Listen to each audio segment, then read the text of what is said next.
Solve the rational equation for x. In this equation, you can see expressions with x in both denominators. In order to solve the equation, you need to remove x from each denominator, combine all the x terms into a single term with x, and then solve for x.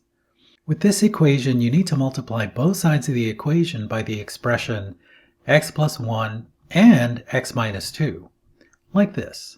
So on the left side we have x plus 1 and x minus 2. And on the right side we have x plus 1 and x minus 2. On the left side of the equation, these terms divide out and we're left with 2 times the expression x minus 2. And on the right side of the equation, these terms divide out and we're left with 3 times the expression x plus 1.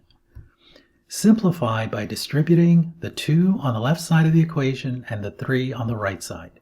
So we get 2x minus 4 equals 3x plus 3. We want to get x on one side of the equation, the left side. So subtract 3x from both sides of the equation to get negative x minus 4 equals 3. Adding 4 to both sides of the equation, we get negative x equals 7. Multiplying both sides of the equation by negative 1, we get x is equal to negative 7. You can test this value of x with the original equation to see if it is a solution.